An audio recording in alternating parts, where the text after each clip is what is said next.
अस्सलाम वालेकुम class, hope so all of you are fine and doing very well in your life. अच्छा भाई बच्चों, आप लोगों का चैप्टर इलेक्ट्रोस्टैटिक स्टार्ट था, ठीक है। और आज हम उसका एक और टॉपिक पढ़ने जा रहे हैं विच इज़ इलेक्ट्रोस्टैटिक पोटेंशियल। आपका ही लेक्चर नंबर 5 है और ये तमाम लेक्चर्स आपको मिस्टर सानी जी के प्लेटफॉर्म से प्रोवाइड किए जाने हैं। अब आप लोगों ने ये करना है कि चैनल को सब्सक्राइब करना है, ठीक है। कोई भी क्वेश्चन हो तो आप वीडियो में पूछ सकते हैं, कोई मसला हो, कोई कन्फ्यूजन हो, you can ask me in comment section, ठीक है। अच्छा, इसके अलावा बच्चों आप लोग हमारे व्हाट्सएप ग्रुप में भी ऐड हो सकते हैं मिस्टर सानी जी से डायरेक्ट अप्रोच करके, सही है। Now we have electrostatic potential, जिसको हम लोग इलेक्ट्रिक फील्ड पोटेंशियल या इलेक्ट्रिक पोटेंशियल या पोटेंशियल ड्रॉप भी कहते हैं। मतलब कि इलेक्ट्रोस्टैटिक पोटेंशियल के हमारे पास फर्दर 3-4 नाम और हैं, जो कि electric field potential, electric potential, potential drop भी है। हम इसको डिफ़ाइन कैसे करते हैं, देखो, the amount of work that is done in order to transport a unit charge from a reference point to a given location within the field without causing an acceleration। देखो, कोई भी काम आप कर रहे हो, ठीक है, और आप किसी चार्ज के ऊपर काम करो, आपके पास एक यूनिट चार्ज है, आप उसके ऊपर काम करो, ठीक है। और कहाँ से करो, जो भी आपको पॉइंट गिवन है ना, जिस पॉइंट पे वो चार्ज था, वहाँ से लेके जिस लोकेशन तक वो चाहता है अपनी फील्ड के अंदर रहते हुए, उसको वहाँ एक पॉइंट से दूसरे पॉइंट तक ले जाने में जो भी आप काम कर रहे हो और ऐसे ही कर रहे हो कि उसके अंदर एक्सेलरेशन प्रोड्यूस ना हो, तो वो हमारे पास कहलाता है इलेक्ट्रोस्टैटिक, ठीक है। ये आपको दिखा रहे हैं, ये आपके पास एक क्या कहते हैं, कैथोड है, ये एनोड है, ठीक है। ये आपके पास यहाँ पे रखा हुआ है कंडक्टर, ठीक है। अब आप ये देखें कि हमारे पास कंडक्टर क्या करता है, ये लूज़ करता है पोटेंशियल एनर्जी को। कैसे कि electron lose potential energy as they flow through the conductor. जब इलेक्ट्रॉन यहाँ से आता है एनोड की तरफ, तो ये क्या करेगा, ये अपनी पोटेंशियल एनर्जी यानी उसके पास जो एनर्जी होगी ना, कुछ पोटेंशियल एनर्जी होगी, आपको पता है ना पोटेंशियल एनर्जी क्या होती है, the amount of energy store in a body, उसको यूज़ करके वो यहाँ तक आएगा ना। तो यहाँ से ए पॉइंट से बी तक जहाँ तक आया है, इसको तो हम कह देंगे पोटेंशियल डिफरेंस, ठीक है। अब वो दोबारा जाता है कैथोड की तरफ, तो अब इलेक्ट्रॉन क्या करेगा, इलेक्ट्रॉन जब दोबारा जाएगा तो वो एनर्जी को क्या करेगा, वो एनर्जी को अपने अंदर गेन करेगा, पोटेंशियल एनर्जी को गेन करेगा। जब वो क्या करेगा, वो पॉजिटिव चार्ज से दूर जाएगा और नेगेटिव चार्ज की तरफ जाएगा, ठीक है। तो हमारे पास क्या होता है कि अगर कोई चार्ज है और हम उसको किसी रेफरेंस पॉइंट से गिवन लोकेशन की तरफ लेकर जाएं और उस पर जो हम काम करें, वो हमारे पास कहलाता है इलेक्ट्रोस्टैटिक पोटेंशियल, जिसका ऐसा यूनिट हमारे पास वोल्ट होता है, ठीक है। अच्छा भाई, आगे देख लो, थोड़ी सी आपके पास इसकी डिस्क्रिप्शन डिटेल मौजूद है, जिससे और अच्छा समझ आ जाएगा। देखो, इलेक्ट्रिक पोटेंशियल एनर्जी जो होती है ना, वो एक ऑब्जेक्ट जो है ना, by an object by the virtue of 2 element, those being the charge possessed by an object itself and the relative position of an object with respect to other electrically charge object. The magnitude of electric potential depends on the amount of work done in moving the object from one point to another point against the electric field। देखो, आपको ये 14.2 वाली image दी गई है।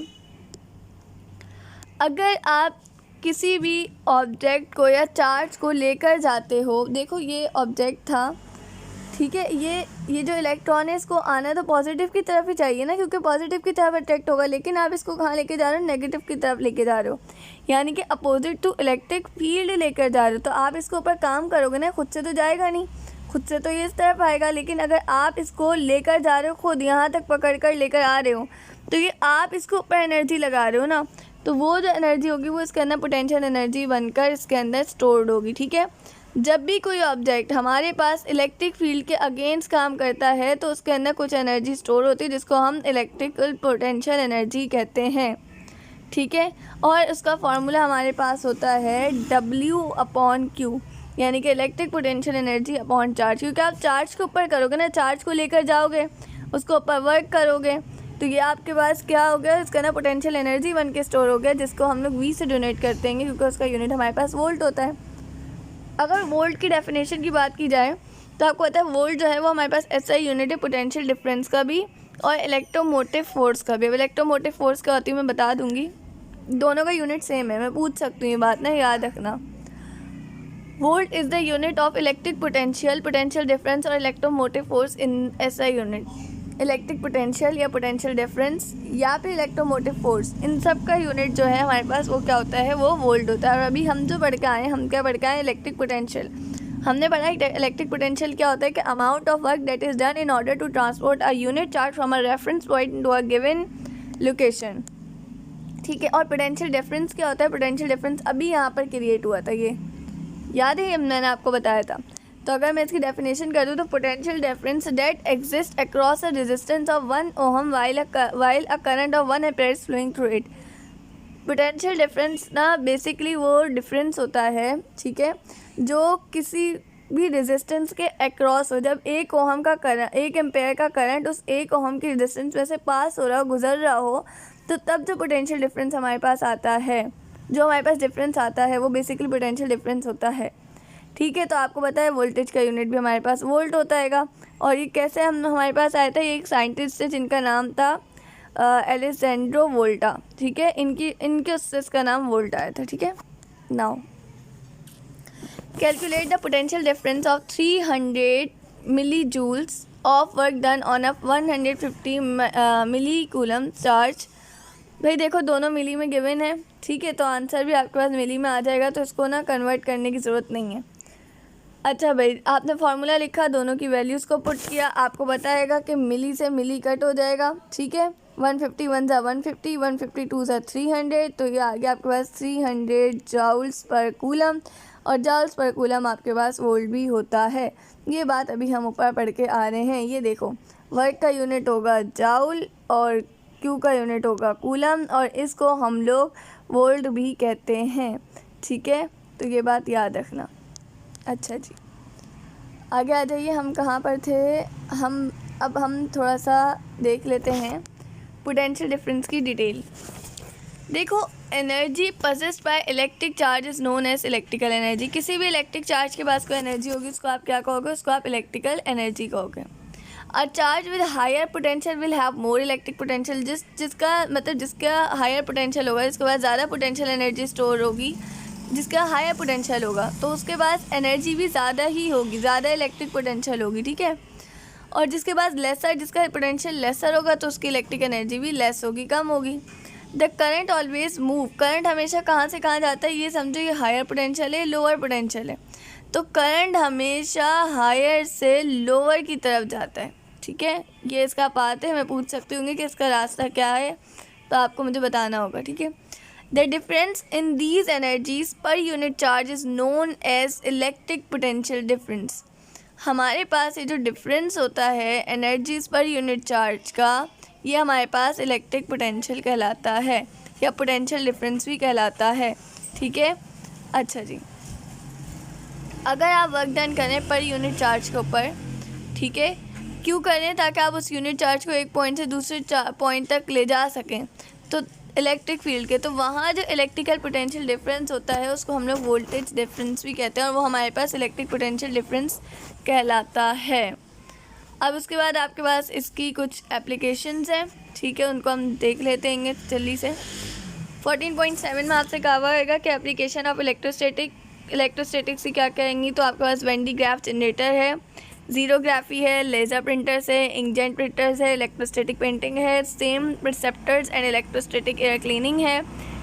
अच्छा भाई, उसके बाद आपके पास क्या है, आपके पास है स्प्रे पेंटिंग। स्प्रे पेंटिंग क्या होता है, देखो, the friction date occurs when the spray exist. एक सेकेंड रुकिएगा बच्चों, एक सेकेंड।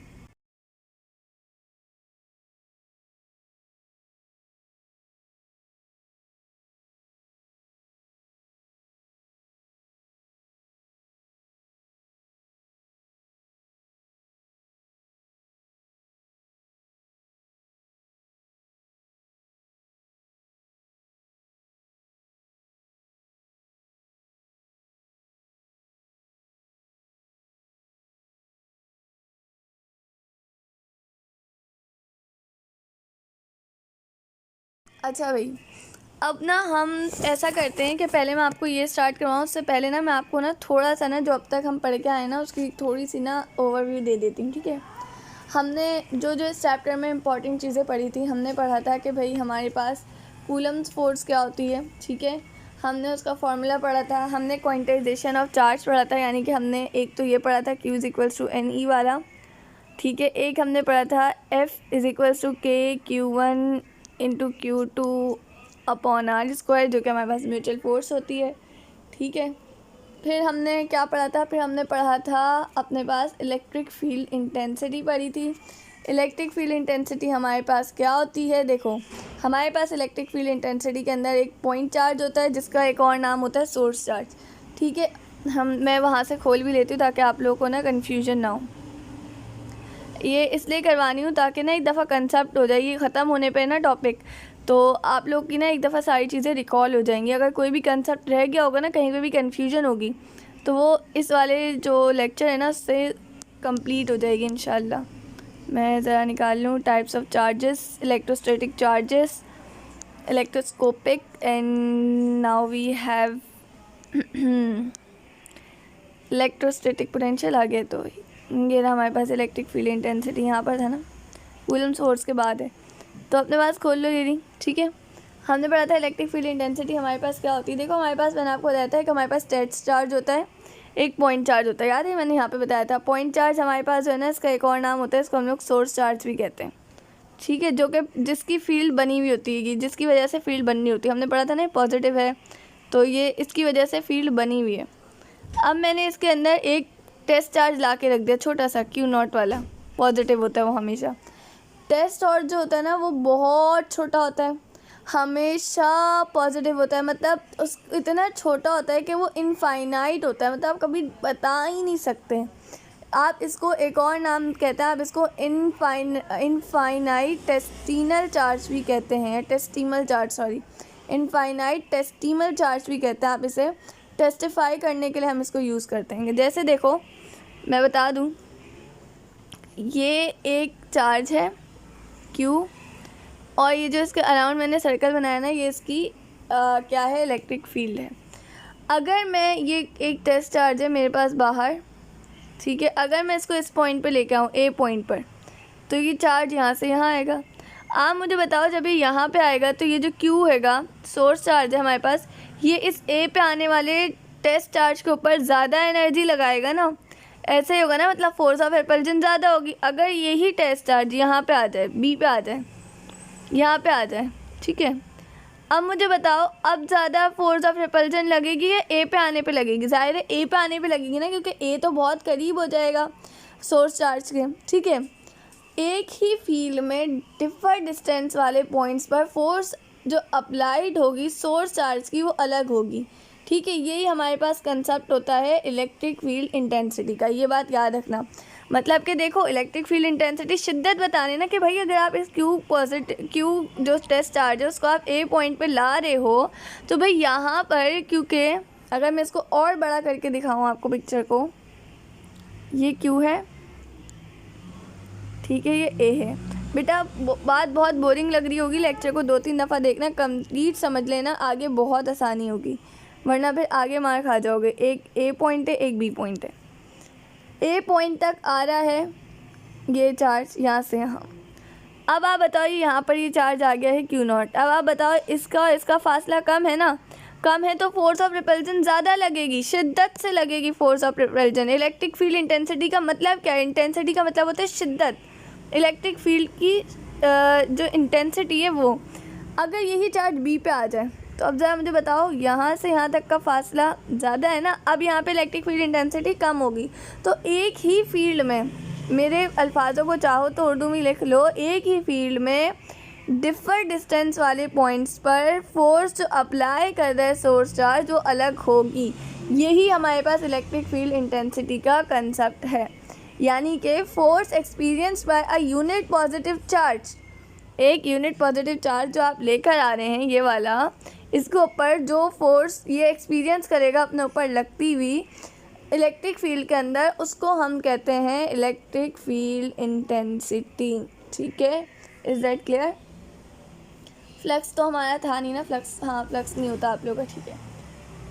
हमने इलेक्ट्रिकल पोटेंशियल एनर्जी पढ़ी है इसके अंदर, इलेक्ट्रिक फील्ड्स ऑफ लाइन्स भी मैंने समझा दी थी, इलेक्ट्रिक फील्ड भी आप लोगों को क्लियर है। ज़्यादा जो बच्चे कंफ्यूज होते हैं ना वो इसी में होते हैं। हाँ, हमने पढ़ा था इलेक्ट्रोस्टैटिक पोटेंशियल, जिसका नाम मैंने आपको बताया था, इलेक्ट्रिक फील्ड पोटेंशियल भी होता है, इलेक्ट्रिकल पोटेंशियल एनर्जी भी होता है, ठीक है, पोटेंशियल ड्रॉप भी होता है। इलेक्ट्रिकल पोटेंशियल एनर्जी क्या होती है बेटा, ये स्टोर्ड अमाउंट ऑफ एनर्जी होती है। It is stored when work is being done against field. मतलब देखो, अगर एक टेस्ट चार्ज है, ये है आपके पास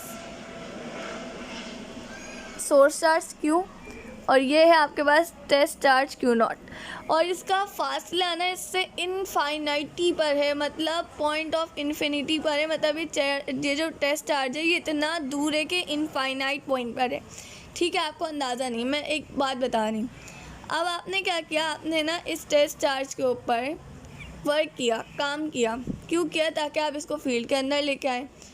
तो जब आप इसको बाहर से यहाँ फील्ड के अंदर ला रहे हैं, ये भी पॉजिटिव है, ये भी पॉजिटिव है, ज़बरदस्ती ला रहे हैं ना, तो इसके अंदर एक किस्म की एनर्जी स्टोर हो जाएगी, जिसको हम कहते हैं इलेक्ट्रिकल पोटेंशियल एनर्जी।